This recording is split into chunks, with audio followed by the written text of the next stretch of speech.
This is a HeadGum podcast. Checking Allstate first could save you hundreds on car insurance. Not checking with my friends whether we're playing real golf or mini golf before arriving at the course? That's a real bogey. I just showed up to the putt-putt course with a full bag of clubs, but I don't think I'm going to need my 5-iron to navigate this miniature windmill. Yeah, checking first is handsome. So check Allstate first for an auto quote. It could save you hundreds. You're in good hands with Allstate. Potential savings vary, subject to terms, conditions, and availability. Allstate North American Insurance Company and Affiliates, Northbrook, Illinois. Chatting with friends on the Handsome Pod. Chatting with friends on the Handsome Pod. Pretty little episode. Welcome to the Handsome Pod's Pretty Little Episode. I'm your host, Fortune Feimster. I'm also a host, and my name is Tig Notaro. Hi, Fortune. Hi, Tig. I don't know why hearing that song, it's been a minute since I've heard it. It really does tickle me. It's good. Every time I hear it. Because I can hear each of our voices. I know, and I can't believe how good I sound. I know, that baritone voice of yours. Pretty great. Mm-hmm. Well, it's good to see you. I'm on the road. Tell me about it. My normal bedroom. No, it's but, not. I took 7 weeks off. I have been in your normal bedroom many times. That's right. Wait, you took 7 weeks off? From the road. I never take 7 weeks off from work, but from the road, which was actually a nice little break. And now I'm back on tour again. And how many shows have you done?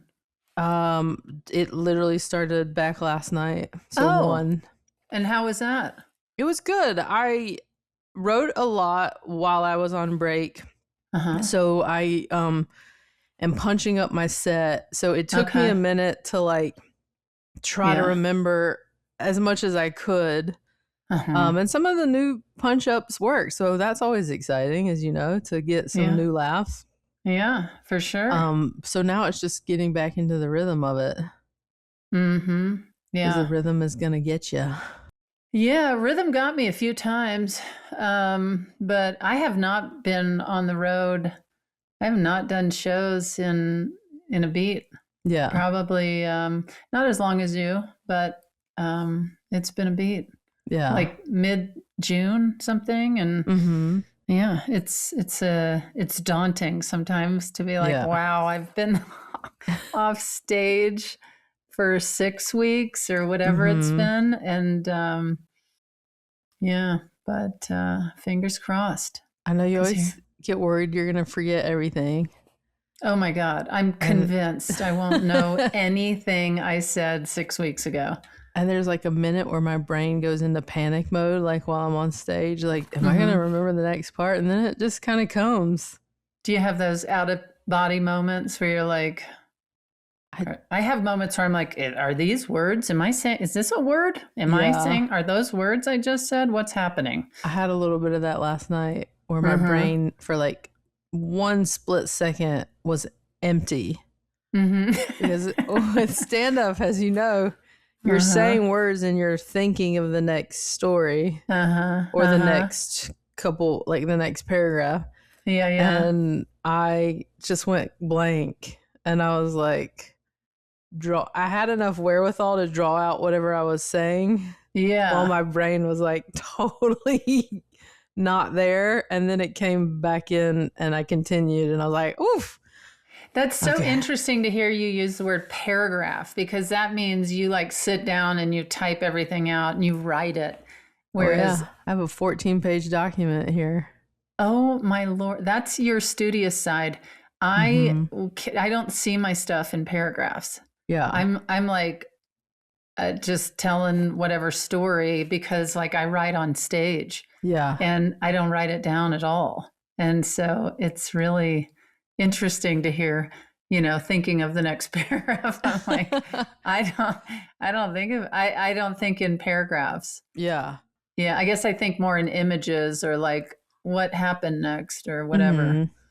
I started doing it. I don't write it out. I write it out in the beginning, but then I don't write out the finished product till about midway through. And I started doing it when I film my specials,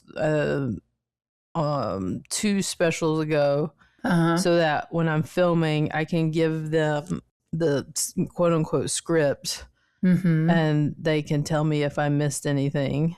Like if I were like in one taping last special, I left out a whole chunk. Oh, And that's a good like, idea. Just FYI, you didn't say that story. I was like, oh, so I went back at the that's very a good end idea. and just was like, let me tell you one more thing. Yeah. Okay. Yeah. So it's kind of for that purpose. Yeah. And then my studious side does go in there and look at the words and the jokes and yeah. Wow. So that's what I'm up to. And then I'm gonna go see my mom again next week and hang out with her. She was supposed to have chemo, but her body doesn't have any white blood cells right now, so she can't. So just trying to get her rested and hydrated to hopefully start chemo again in 2 weeks. Okay. Does she do like hydration IVs, or what do they do to help her? She hasn't. I wonder if that would help. She just got her counts because she was supposed to do chemo Monday, and they were like, no. This is the second time she hasn't been able to do it. So they just said resting and not going out in public because she has no immunity right now. Okay. So we'll see.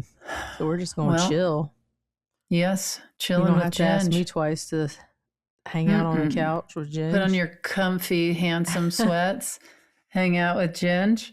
One thing we're gonna do is she has a lot of stories and a lot of oral history about our family, and we're gonna film her Tuesday, just talking about a lot of stuff just to have for our family. And are you going to do it just casually with your family, or are you gonna like bring in like a pro situation? My brother has a friend who has all like nice equipment, so he will bring in that stuff, but it'll just be, for us, and we'll have questions we want to ask her, and then she'll have stuff she does not lack for things to talk about, so we'll just kind of let her go. That's great. Awesome. Well, all of our love to Ginger always. Thank you. And appreciate it. Should we get some questions? Yeah, I think we should. Okay. Let's do it, Thomas. Mr. T. Hi, Fortune, May, and Tig. This is Erica from Ohio. I have to give a quick shout out to my friend Abby. She's the one that recommended I start listening to your podcast. She called it a giggle fest. Yeah. She was right, and now I never miss an episode. My question for you today is on one of Tig's favorite topics. Buckee's is suing a small town mini-mart in Ohio called Beaver's Mini-Mart. It's located in the town of Beaver Creek, where the school mascot is a beaver. Oh. What are your thoughts on this case? Should we be boycotting Buckee's? Thank you all for your humor. You always brighten my day. And Fortune, Abby and I will be seeing you in Dayton. Nice. Well, they listen to you, and Abby listened to you when you say tell a friend. Yeah, I was just thinking that. I was like, wow, look at that. Me demanding that people tell a friend. We got one more listener. It worked. Yeah. Welcome aboard, Erica. I don't know what else to say. I mean, I don't want to get caught up in the Buckee's lawsuit and tell people to do anything. I just am going to hand it over to Fortune. Fortune, what do you do about all these? Was the resident beaver. By the way, and speaking of beavers, that's been my whole summer. Is really just seeing beavers? Beaver, yes. Is this a euphemism or actual beavers? No, it is actual beavers. Okay. And it is just a joy. They are just so adorable and ridiculous. Are they on their back and stuff like? Well, the summer backstroke. Well, no, it's more like you see them in their little beaver dams, or like they'll poke their heads out, and Stephanie makes fun of me when I try and go and like make beaver noises. Is that your beaver call? I mean, it's not good. And all these lesbians come flying out of the woods. Did someone say beaver? Yeah, but this has been the summer of beavers. Yeah. So yeah. I love that.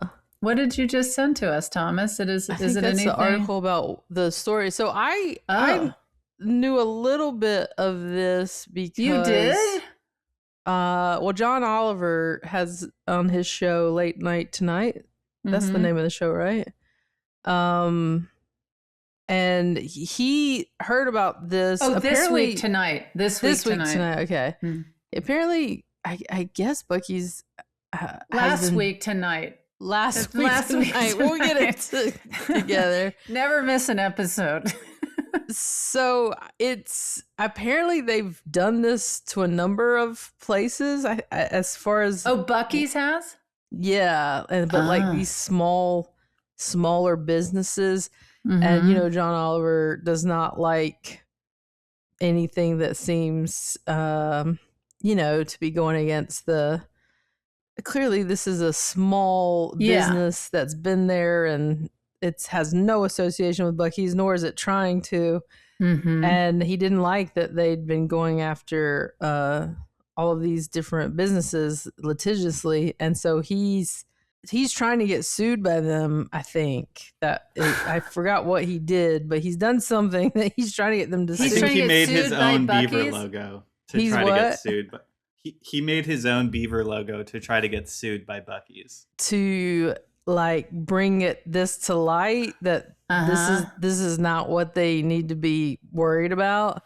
Yeah. I mean, Thomas just sent us the article that shows this Beaver's Mini Mart, and they couldn't, I mean, a beaver looks like a beaver, like this does not have, I do not look at this and see Bucky's in any sense. Are you really saying every beaver looks the same? I mean, a cartoon beaver has a similar vibe, right? Wow. I can't even believe you didn't take that in a dirty direction, Fortune Marie.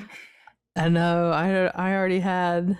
I'm just, you know what it is it's just the hoopla around Bucky's is what drives me batty, because I'm not batty for Bucky's, but it seems like there is a chunk of folk that are. I mean, listen, we have not really done a deep dive. Thomas sent us an article that I've looked at for 2 seconds, so I can't pretend to know the ins and outs of this. I understand that when it comes to trademarks, it's tricky, but I would say with little to no information about this story, no one should own. I understand Bucky's owning its particular name and its particular design. Face, yeah.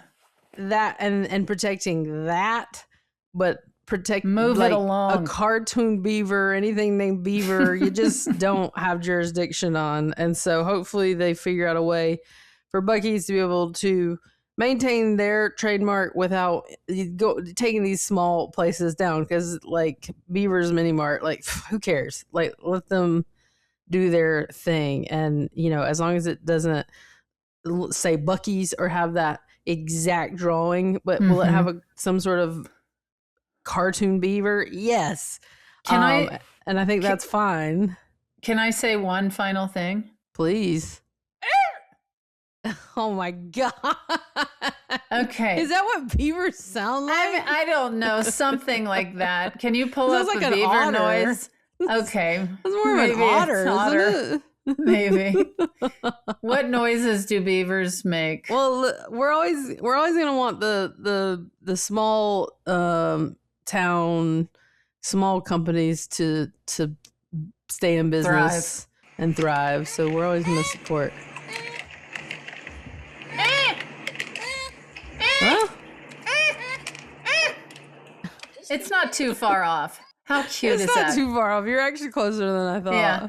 Go to Hulu. Erica, thank you so much for this legal question. We are taking legal advice here on the lesbians. We should have put on a blazer and a tie. Checking Allstate first could save you hundreds on car insurance. Not checking with my backyard roommate before I start recording a podcast, it's a bit of a problem. He told me he was going to refinish a coffee table, but I didn't realize he was going to use power tools to build it from scratch first. Yeah, checking first is handsome. So check Allstate first for an auto quote. It could save you hundreds. You're in good hands with Allstate. Potential savings vary, subject to terms, conditions, and availability. Allstate North American Insurance Company and affiliates, Northbrook, Illinois. Yeah, back to the old handsome days when we were building our brand. Remember when suits and whiskey was our brand? Now it's just real beavers. That's right. All right. What else you got for us, Thomas? Hi, handsomes, Fortune, May, and Tig. I love you all so much. This is Kara from Kansas City. So my question for you is, what was some sort of situation or event in childhood that your family made light of, or was kind of like a family tale that you didn't realize was a problem growing up, but now as an adult you look back and you're like, yeah, that was really messed up?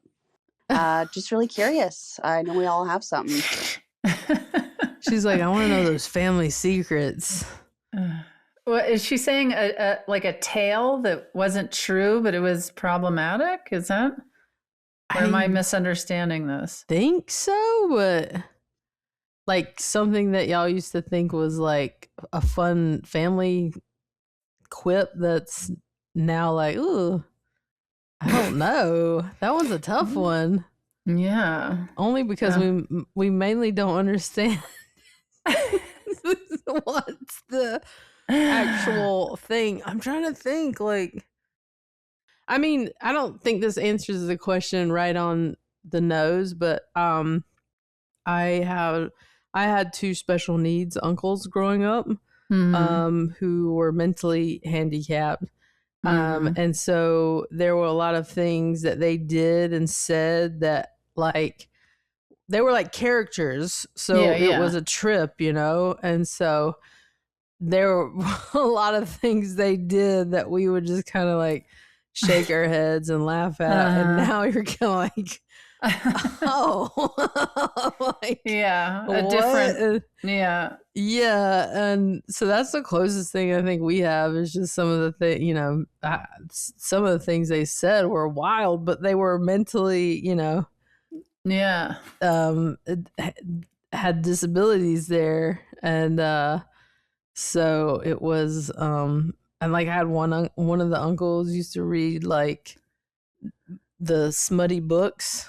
You know, do you remember like, kind of like remember the days of the Fabio books? He didn't read Fabio, but the romance novels, but they were more like sexual. Do you know about those? No. So I had one uncle that he was mentally handicapped, but he could read, and then the other uncle could not read. Okay. So they had different skills. One uncle could drive, the other one could not drive. Wow. The one that could read could not drive, and the one that couldn't read could drive.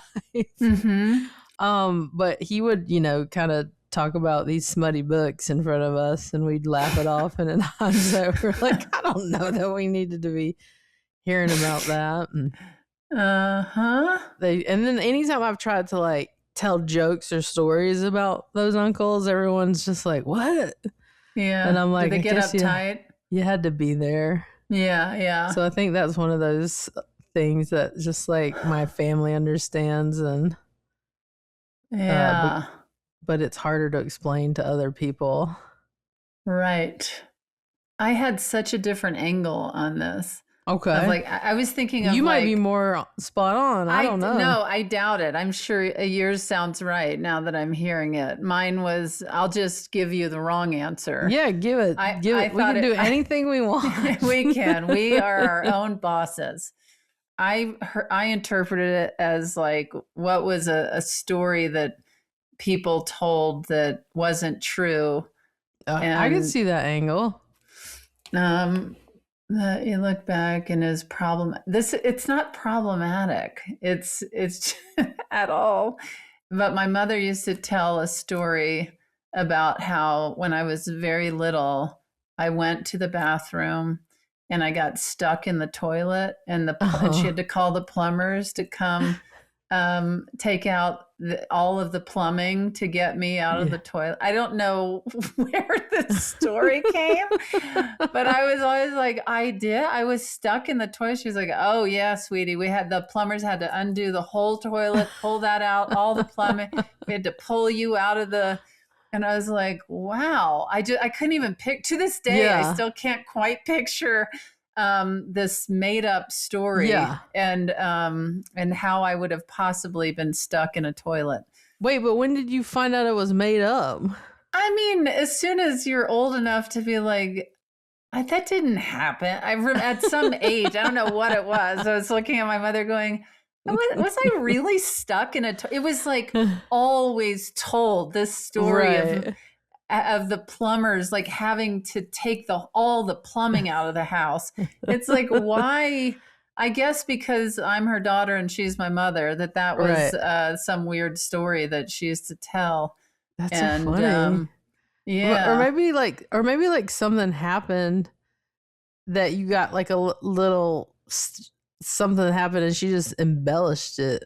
Well, yeah, clearly, you know, I bet it was something as simple as like, sweetie, you're going to get stuck in the toilet. Remember when you got stuck in the toilet? Like, and then it spun off. And then probably when I was 10 or something, I was like, did I really you had to call the plumber to pull all the plumbing out of the house to get me out of and, you know, I think that, but I don't know when it was. Yeah. But I don't think this is at all what Kara was asking. But there is there is that story. That's what's happening here. Yeah. Well, I think we did the best we could. Yeah. We're always doing the best we could. And we fall short. We're just people. We're just people. Yep. But there we are. I love it. Does she have an answer? So my answer is that when I was a toddler, apparently I climbed out of bed, and this was the early 90s, or out of my crib, and instead of putting up a baby gate or something like that, my parents had a wooden plank covered in some fabric that they attached to my crib and would open and close. And I called it my id, which was, you know, my toddler way of saying my lid. So, seems pretty weird. All right, thanks. Bye. Wait, it's problematic? Well, I don't think you're supposed to have a lid on a baby crib.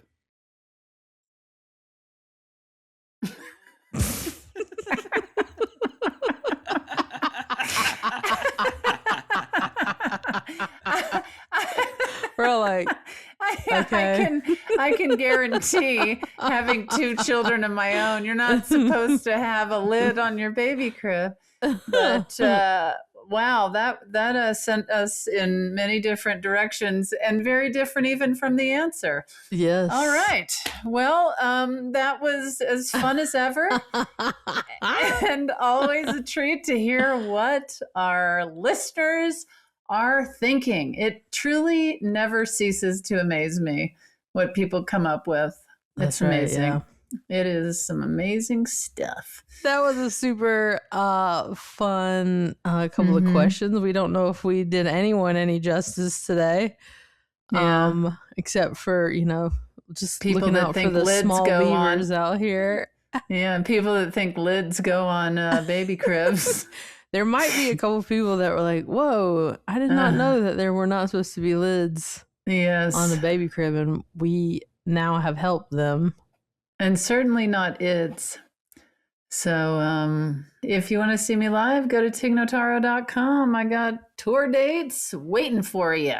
Yeah, I'm also on tour. I'm all over the place. So go to my website and see if I'm coming to a city near you.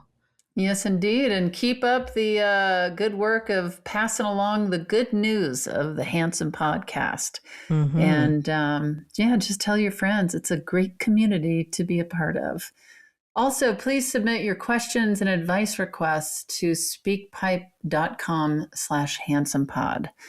And until next time, keep it pretty handsome. Pretty handsome. Checking Allstate first could save you hundreds on car insurance. Not checking if the hotel I'm staying at has a mini fridge in the room before I go to dinner. This is a situation. I brought back some leftovers, but there's nowhere to keep them cold. Now I have to decide whether to eat some more spaghetti at 10 o'clock at night or just let it go to waste. Yeah, checking first is handsome. So check Allstate first for an auto quote. It could save you hundreds. You're in good hands with Allstate. Potential savings vary, subject to terms, conditions, and availability. Allstate North American Insurance Company and Affiliates, Northbrook, Illinois. That was a HeadGum podcast.